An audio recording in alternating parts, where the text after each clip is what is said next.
Yeah, almost forgot I was part of this shit. I'm supposed to be clapping and shit. My boy. Hey, What's good, everybody? Welcome back to another episode of the Sophisticatedly Ratchet podcast. I'm Gang, your boy gang. Mash, the spew guy. Drip, drip. Please hit it, drip, drip. Drip, And I, drip. gang, appreciate you. And I represent 1/5 of the Sophisticatedly Ratchet tribe. All right, I want to take a second and introduce the remaining cast members. If you don't know who they are, strap in. You're about to get familiar. All right, first and foremost, I want to introduce you to the Wanderer. All right, there's only one of those. If you got a problem, you call Shake. All right, we're going to go to the second person I'm going to announce today. You know who it is. All right, you don't have to guess. All right, it's a little frigid in here. It get a little chilly. All right, you know it's frosty. You know why? Because she's here. The one and only, the Ice Queen. Next, you already know where I'm going to get it. You know what I mean? We don't even have to delay this one. Flash, just hit the button. Just hit the song. Just hit the song, bro. Just cue the song, bro. Just cue the song. There we go. You know who she is. You know who the fuck she is. Don't you ever zone her shit. Town baby. Uptown baby. Uptown You baby. get down, We baby. get down, For the baby. crown, For baby. the crown, baby. Hey, try. And last but not least, we got my man. All right. They call him Flash, but he's slow. All right. He out here getting money, but you would Flash never is know. slow, But dang. stashing it. Yeah. Max, So, the oxymoron and shit. That's the truth. All right, so for those who don't know, Flash actually got his name Flash because he used to take photos, not because he fast. All right, just want to make sure y'all know that. I used to think he was fast, between the like when he was fixing like cable and shit. I used to think he was like fast at it, and he was like, "Oh, that's Flash." No, You know, they all used to think that too, and then they realized when they would come work with me, like, "Oh, you serious? You take your time?" I'm like, "Yes, I do." Yeah, King took your shit. Yo, I wrote a poem for y'all. I want to read my poem real quick. Oh, dope. Let's hear Yeah. it. Yeah, this poem is called "Love Is Blind." I felt like it was good for. Ooh, read Right, it. but there's a caveat though. Okay, I'm gonna read it like a URL battle. Okay, I don't know if URL, there's okay. battles. All right, just listen. Just listen. all right. Smack. Mm-hmm. "Love Is Blind" by Flash, the philosopher. Ooh, can I be your ad-lib nigga? The nigga in the background with who's hyping the nigga? Please do. Okay. I'm not popular, but that don't mean I'm popping less. I ordered top shelf mimosas. That's gonna make her bottomless. Bars. I spent my last check just to get verified. Bitches see my dick, and I know they forever terrified. Bitch is scared. Tell me a rapper who you don't think I'm better than. Rainy days, but I know nobody ever gave a damn. Real nigga, all in my DNA. I need an award for fucking. Someone give me my VMAs. Flash the philosopher. It is he. Okay. Kill him, my nigga. Kill him. Yes. Kill him, my nigga. 3-0, my nigga. Okay, 30 Flash. him. He 30 him. Let's My nigga can't come back from that. Dig him up. That was good, Flash. It's called Love Is Blind. It's coming to a poem book near you. I dig it. Thank you for that, bro. Thank you for sharing that. Can we all get a moment of snaps for my nigga? Snaps for that poem. That was fantastic, bro. Well done, King. Well done. Yo, what it do, tribe? Welcome to another episode of Sophisticatedly Ratchet. Make sure you hit that like button. Make sure you hit that follow button. Make sure you follow us on all the platforms. You can hear us on IG at So Ratchet Podcast, on TikTok at So Ratchet Podcast. Don't give up. At YouTube on So Ratchet Space Podcast, You go. even on Twitter X at So Ratchet Pod. Make sure you follow. Make sure you listen to us everywhere that you hear podcast streaming. We're available on everything: Apple Podcasts, Google Podcasts, and then last but not least, what's the other one? Tell them about the live. Tell them about the live. Spotify. Radio, Shopify. Yes, we go. Spotify. What else we do? What else we do? We go live. Tell them about the live. Tell them about the live. We go live every Wednesday. Every first Wednesday, we go live. Make sure you tune in, ladies and gentlemen. All right. I think I'm good. I think I'm good. I'm here. I mean, we got to take it because that was the best you had, I guess. That was trash. That was trash. It was a good shot. That was the I first liked time. First time. They're gonna think he don't work here. They're gonna be like, "How this nigga started?" His first day? How you don't know this drill? You are fired. God damn. Somebody give me the script. Somebody inbox me the script. All right, you got your fingers ready, Flash? Flash, get your finger ready. Are you queued up? Flash? Get your finger Put the ready, weed down. Flash. Put the It's not about my down. fingers. It's about my eyes. My eyes. I gotta All right, find well, shit look with at my me. eyes. Look at me. All right, so now we're going to do our next favorite segment. For those who don't know, here's Shake's Word of the Week. Word of the Week. Word of the week. Word of the Week. Word of the Week. Word of the week. Keep that energy, TJ. Keep that titty energy. Keep the titty energy. Don't lose it. Don't lose it. Hey! All right, ladies and gentlemen, it's your boy Shake, and I'm here to introduce you to today's word of the week. All right, all right. So today's word of the week is ephemeral.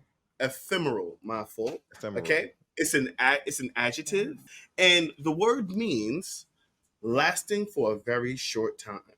So, ladies and gentlemen, I'm going to put it into a sentence for all of you for your better understanding of the word. All right. So, Shorty was mad at me because sex was ephemeral, but I told her, yo, I got mine. You should have got yours. All right. Ephemeral. I got one. These hoes are ephemeral. That's all I got. I'll take it. Okay. I'll take it. It was short and sweet. Very good. I didn't like You it. don't like my sentence. I didn't like it. All right. All right, give me a better one, TJ. What you got? We just go cut it. I like when we have short segments to the word of the week. I mean, sorry, ephemeral segments to the word of the week. Ooh, Dinger. there we go. Oh, how about another one? No, that was good. How about another one? Yo, I took an ephemeral. I was stressed out, so I decided to take an ephemeral walk. That works. Sometimes you need an ephemeral break. I mean, most times when I go on vacation, it's always too ephemeral. Facts. Too ephemeral. Okay. Okay. Too Now, ephemeral. everybody got to say. I got to say a sentence now. The reason why I hate your sentence, shit. Go ahead, Mama. Money appears to be very ephemeral around here. That's the fact. I rebuke that in the mighty name of Jesus. I don't want that in my life. I ain't speaking that into existence. You the one that in the final showdown. Yes. All right, big screen for this guy. Come on, Flash. Gang. Big screen energy. Hey, Tribe. So in today's episode, we present to you another installment of our SR Book Club. Okay. Gang. And in this episode, we're continuing the conversation about The Way of the Superior Man. All right. So The Way of the Superior Man is a book that's written by a gentleman by the name of David Deida. Right. And in this book, David discusses in great detail the best approach to be the best type of man you could possibly be. And verbatim, he basically talks about expresses the most critical issues in men's lives, from career and family to women, intimacy, love, and spirituality. And it offers a practical guide for living a masculine life of integrity, authenticity, and freedom. Right. A couple of summary points, because I skipped these last time. The book is a guide for a specific kind of newly evolved man. This is a man that is unabashedly masculine. He's powerful, confident, and direct, living his chosen way of life, deep with integrity and humor. He is sensitive, spontaneous, spiritually alive, with a heart of commitment to discovering his and living his deepest truth. This kind of man is totally turned on by the feminine. He loves to take his woman sexually to ravish her, but not in some old style macho fashion. Rather, he wants to ravish her with so much love that she is vanished. They both vanish in the full of loving itself. All right. Now that you got the subtext about what the book is about, right? There are quotable moments inside of the book. Now, I took a lot of jewels from this book. I recommend that every man read this book. This book has changed my life. I read this book yearly. When I recommend it to all my man friends. All right. I want us all to shine and be greater. Right. So this book would actually, I think it could help. And we're recommending it to women too. Well, you're right. Definitely. We get to hear what y'all think. You're 100% right. My knee-jerk reaction is to feed it to the fellas, though. You're right. But the ladies, they could definitely eat from this book as well. On this episode, I want to talk more about quotable moments from the book specifically. And I want to know if you all agree or disagree with the author's statements, right? So I'm going to read the quote, give you a brief synopsis of what the quote means, and then you give me your feedback on how you feel about it. All right. Talk about Tribe, this is also for you. Please feel free to jump into our DM. We would love to hear your thoughts on these topics. We would love to hear your feedback, and we'll put it out there if it's funny, even if it's not funny, if it's thoughtful, even if it's no, we just put it out there, gang. We all try. We love you. All right. So first question I want to put out there to you all. Well, not question. Quotable moment is enjoy your friend's criticism. Right. The author says about once a week you should sit down with your closest men friends and discuss what you're doing in real life and what you're afraid of doing. The conversation should be short and simple. You should say where you're at. Then your friend should give you a behavioral experiment, something you can do that reveals something to you or grant you more freedom in your life.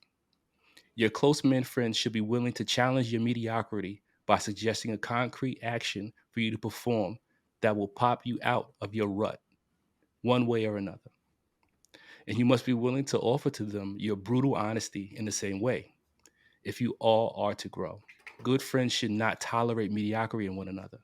Close friends who themselves are living on the edge face their fears and living just beyond them. So that's the author's statement. How do you all feel about that? What do you think about that? I agree with the author. I think it's important that you surround yourself with friends that are going to give you constructive criticism. I call it feedback, for you to better yourself every week, like checking in with your friends. What can you be doing better?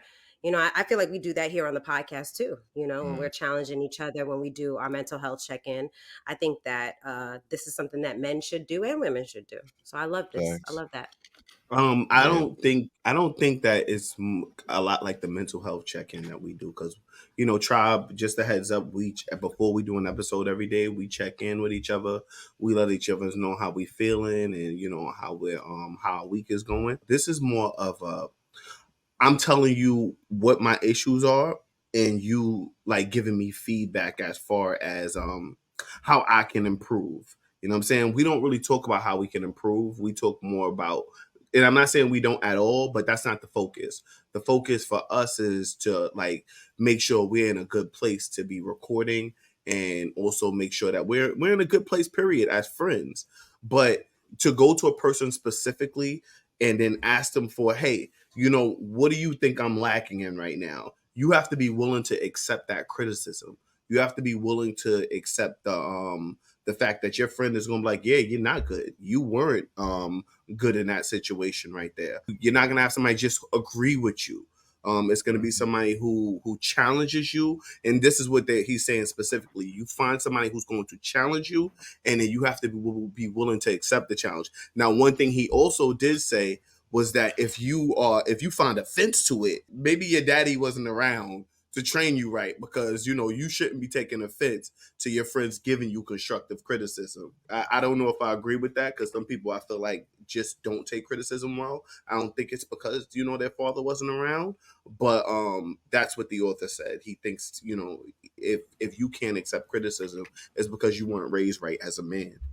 I don't feel like he wasn't raised right as a man, but I think there's emotional intelligence and maturity that comes with receiving constructive criticism or feedback. Because when there's some people that will just break you down, and that's not constructive, or saying you did this wrong but not telling you how you could do better, so it's nothing constructive about it. It's more like nagging, or like attacking. So if you don't take that well, that means that I don't feel like it has anything to do with how you were raised. It just means that you don't have the emotional maturity or intelligence to see how this is something that you could work on for yourself. Yeah, and to be honest with you, it also depends on age too, because I feel like when you're younger, it's harder to accept that type of criticism. But as you get older, it's a lot easier for you to accept criticism. I mean, not for everybody, but for some people, as you get older. Was that what it's like for you? Yeah. I feel like when I was younger, I used to get angry a lot more. People used to say things to me that used to upset me, and I also was embarrassed by things a lot more easily. And things like, as you get older, you stop giving a fuck about those things. Those things don't embarrass you anymore. Yeah, I'll say like I believe in a lot of or certain parts of that.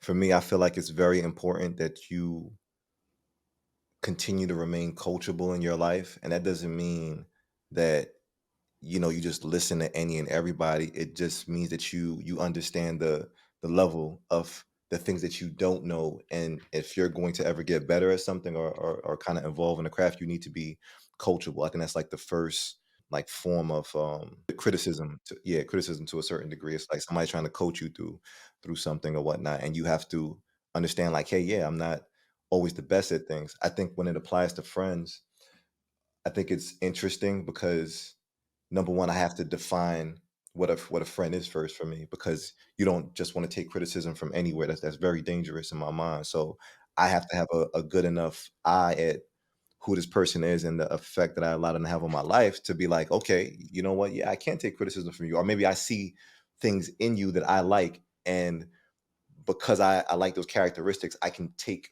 criticism, especially in those things that maybe you're just more knowledgeable in or whatnot. And I feel like that's how my friends grow me. They I can take criticism from my friends because they grow me in directions that maybe I see certain things in them where it's like, yo, I really enjoy that about this friend, and knowing how their outlook on life, I guess based on like how I also give them, what I'm doing in my life is important to me. And I also know like me telling my friends certain shit is me putting my word out there. So yeah, if I say I'm trying to do something, I like that my friends kind of keep me, to that. We kind of do some of that on this podcast as far as what is it, TJ's buy wins or whatever the case is. You have to. Accountability. By Yeah, so it's Wendy. like so when you say those things as far as like, yo, this is what I'm gonna do, I like having friends who are gonna ask me and just check in, like say, hey, did you do that? How are you doing with that? Because number one, this is gonna confirm that they still my fucking friends and shit. Just to be honest, they care about my growth. And the last thing I'll even say about that is I want to make sure my friends are not the type of friends where it's like, I can't do better than them or they can't do better than me type of shit. It Facts. should be like you have your own persona and your own goals that you're trying to meet, and I want to see you reach your highest potential. Not the potential that I see you, as far as like what I think you should be doing, but just what do you see yourself doing? And if I support you and I like what you do, I want to grow you, in that way. So How about you, Mo? So I agree with the author in regards to enjoyed your friend's criticism. I think in the grand scheme of things, nobody really wants to be criticized, right? But if it's coming from your friend is coming. I would look at it as your friend is coming from a place of love, right?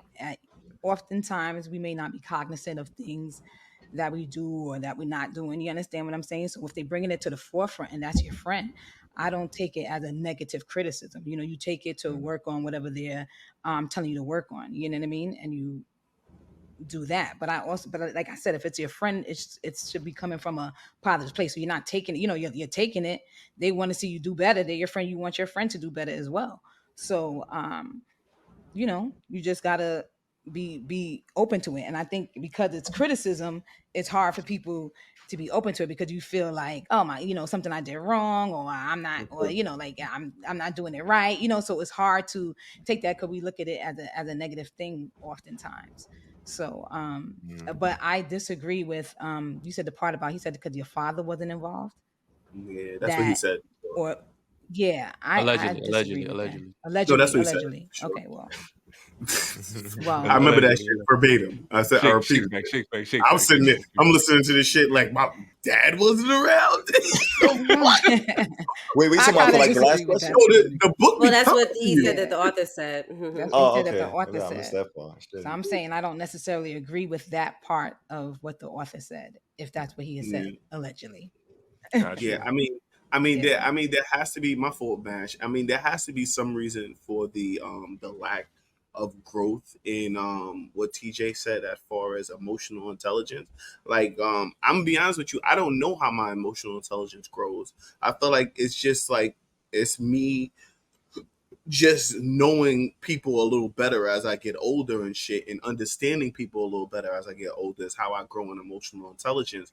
But some people lack that growth in emotional intelligence, and the question is why. So maybe he is answering a question that we just don't really understand why people don't have that growth. You know what I mean?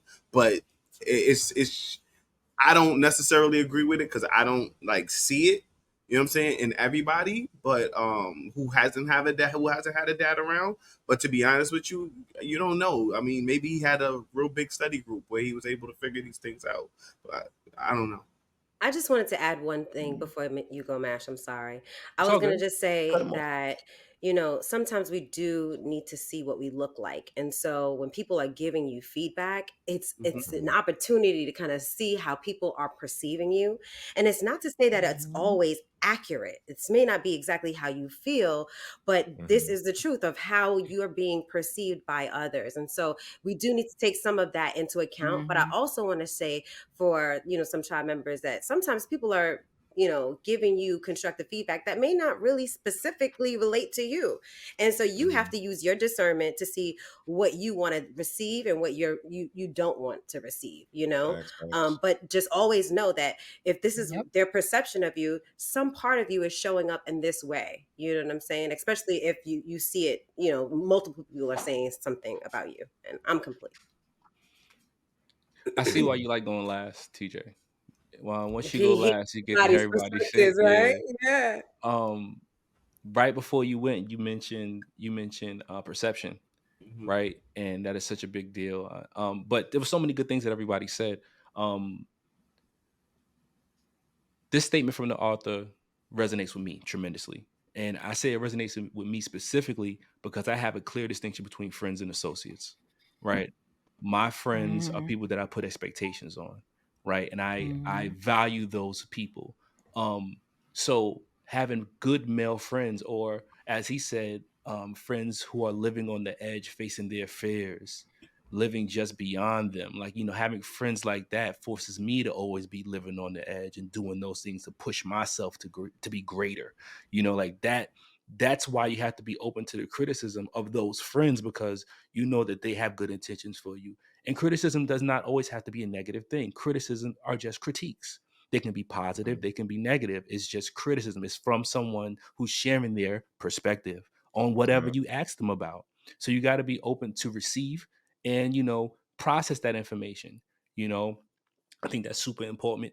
Flash, you said staying coachable, bro. That's a part of life. Like, if you're not coachable in life, you're gonna fail, because life is always changing. We're always changing. We're always growing. So we have to change. We have to adapt. We have to be coachable. We have to. It's a part of nature.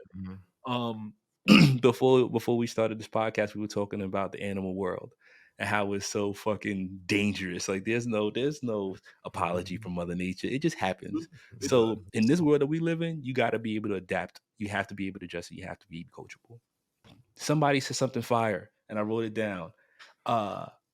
When you say things to your friends and they give you critiques, the feedback that you get from them holds you accountable, right? So it makes it real to you. Like, because I said it to Flash, and I know that if I say it to Flash, he gonna ask me about it later. So it makes it real. My friends do that for me in that kind of way. They keep me moving forward because they make my words turn into real actions with their influence. So yeah, I agree with the author 100%. And everybody's feedback was great just now. Thank you so much, Tribe.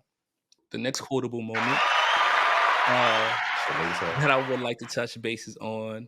It said, "Don't suggest that a woman fix her own emotional problems." I'm gonna say it again for the people in the back. Say it Don't louder, because suggest some people didn't pay don't tickets, so they gotta don't yell a don't little higher. suggest Nosebleed. that a woman fix her own emotional problems. Don't suggest that a woman fix her own emotional problems. Right. All right. So wait, hold on, Shake. Hold I on, need the Shake. I'm gonna give context. I need you context. more. I'm gonna give you more. Yeah. Niggas in One of nosebleeds. one of the deepest feminine desires in intimacy, though not in business or simple friendship, is to be able to relax and surrender, knowing that her man is taking care of everything. That's one. Okay. She can be pure energy, pure motion, pure love, without having to analyze all the options and decide which one is best. She can enjoy her man taking responsibility for the direction, so she can be what the feminine is, pure energy. Thoughts, drop. Do we agree or disagree with this quotable moment? I ain't touching that till the women say so. I'm scared. Go ahead, Wait, let me read it again for the niggas in the back. For the niggas in the back. Yo, can we Can we drop a flex bomb for real quick just so I can run it back one more time? Put him on the boom mic. Come on. All right. So I'm gonna say it again. Don't suggest that a woman fix her own emotional problems. One of the deepest feminine desires in intimacy, though not in business or simple friendship, is to be able to relax and surrender, knowing that her man is taking care of everything. She could be pure energy, pure emotion, pure love, without having to analyze all the options and decide which are the best. She can enjoy her man taking responsibility for the direction, so she can be what the feminine is, pure energy. Do we agree or disagree with the author? I'm trying to understand the author when he's saying as if, when a man is handling things, we're more relaxed and more in our feminine. Yes, I get that. I'm also looking at the perspective when it says the woman shouldn't deal with her own emotional problems. Well, yeah, we should, and also a professional should deal with both a male and a female emotional problem, because I don't, oftentimes a man may not be able to fix our emotional problems, and a woman may not be able to fix a man's emotional problems. However, a professional may be able to fix that problem. But in the context of, us surrendering or feeling safe when we don't feel that pressure of the man is handling things, as far as being intimate, I would say yes, I agree with that. But I also feel like we can, or people can kind of, what your emotions are and what you have to work on for not work on, but to fix it, I don't know if we can fix our emotional problem without outside help. So it says, don't suggest that a woman fix her own emotional problems.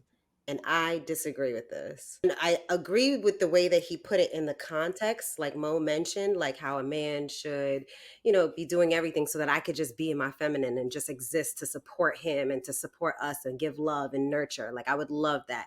But I do feel like it's not a gender thing, just like the cooking from the last episode. I feel like this is just a people thing. And I think that everyone should be responsible for their own emotional intelligence, understanding, maturity, problems. Because if you don't see it as a problem first, you're not going to be able to fix it. The first step. So So you agree? I disagree with him. I think because he said don't suggest that a woman fix her own problems. I don't think he should suggest that she fix her own. Wait, What? He's don't. saying to me as the reader, don't Mhm. suggest that a woman fix her own emotional I problems. think women should be able to fix their own. You have to see that it's a problem first. Okay. Does that make sense? What the Same woman? The for a woman. man. I don't think it's a gender thing. I feel like you need to see that there's a problem and Hmm. you have to fix it first, right? Got you. Yeah, no one else should be suggesting that you don't fix your problems. Let me fix your emotional problems. No, I need to know that there's a problem first, because if you see it as a problem and I don't see it as a problem, there's no way I can change. You picked the quote. I kind of want to hear what why you picked that quote, Good, and it good handshake. give me a better understanding of where you at with it. Mhm. So I chose this quote because I think in my experiences, I used to think that women should just get over their problems. Like you're being too emotional, you're being too sensitive, you're being too, and I thought that because that was the case, there was something wrong. Right. So I had to learn to stop suggesting that she stop being sensitive, or stop suggesting that she stop being so emotional. Stop suggesting that she stops overreacting for things. Like that's what I got from it. Right. Hmm. So don't suggest that a woman fix her own emotional problems. That's that's not helpful to suggest that you fix it when it's happening. Like, so that's why I chose that for me specifically. Yo, so Yeah.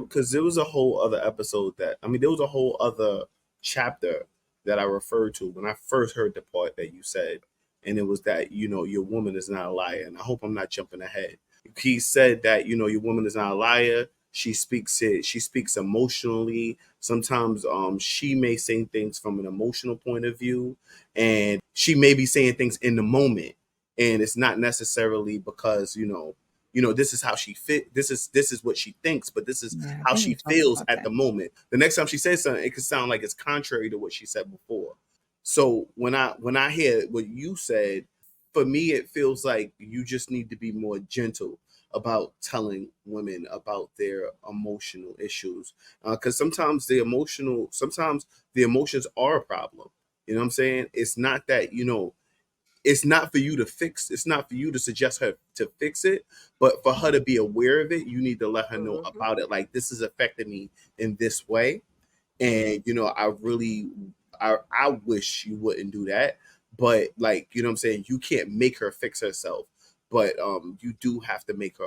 I think you have to make the woman aware of something that's making you uncomfortable or putting a strain on a relationship. Because if you don't open your mouth about it, you're just gonna just continue dealing with it, and you're gonna be unhappy.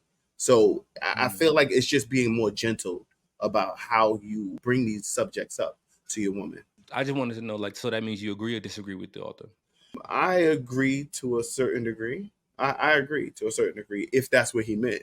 I'm gonna call it sophisticatedly ratchet, sir. I wanted to add to what Sheikh was saying, like if it's causing a strain in a relationship, if it's doing something that's affecting you. But sometimes, some people have self-sabotaging behaviors that they do to Right. themselves.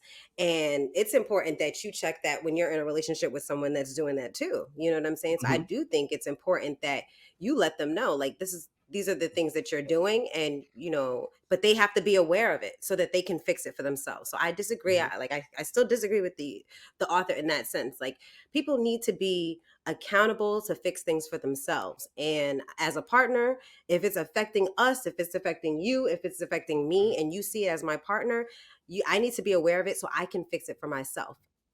The Yeah. person has to be aware so that they can fix it for themselves. Yeah. Yeah. I'm like Shake. I'm 50-50 on this a little bit too. When I think about how I have to kind of navigate a woman's feelings, I don't think that was something I always used to do in the past, especially, yes. And I'm speaking from a guy who likes to tap into his more masculine nature, who's probably dealt with a plethora of women. Some of them are ephemeral in nature, but and then some of them are longer natured relationships or whatnot. I feel like I can't tell women, especially right now, I can't tell women how to navigate their feelings, even if I disagree with their feelings. I think even using the term fix to a certain degree, it kind of devalue somebody's, I don't want to say their existence, but their problem, right? Because there are certain things that we just have to navigate when we're trying to get to better spaces emotionally. And part of that, for what this means to me sometimes, is I'm not going to suggest that she necessarily fixes her emotional problems, but if I'm aware of maybe certain boundaries of mine and how either she needs to be able to talk to me or how we need to kind of constructively get through problems, and even if the way that we solve them, I don't necessarily agree with some of the things that she either may do in her mannerisms or her words or whatever the case is. I think it's important that I set certain boundaries that let her know, like, yeah, there's certain things that I won't let you do from your emotional standpoint. I'm not saying all women are emotional. I'm just saying maybe the more feminine women who I deal with, and a trend that I've seen.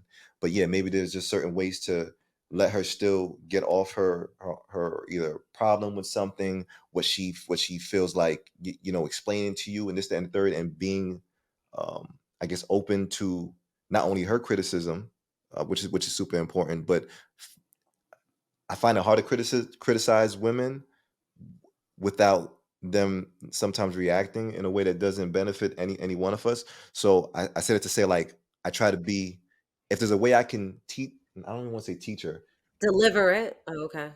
or yeah, deliver or show her even how I want to be treated, how I want to be talked to, how I want to solve problems, especially if I have a way that might work without the sometimes the hoorah and shit that you might get in relationships. I feel like there are Mhm. suggestive ways, yes, that you can navigate a woman's emotions and not tell her necessarily, like, hey, you being you being a bitch right now, or you being Right. emotional, or Emotional. right, whatever the hell you want to call it. There's just different Whatever ways your to trigger approach word that. is, avoid the trigger word. Avoid the trigger word the best you can, and everything will be all right. Yeah, go ahead, TJ. I see your I fingers actually, up. I just, yeah, my little finger is up, I see it. and I want to give the tribe some. maybe I guess it's a tip or a suggestion.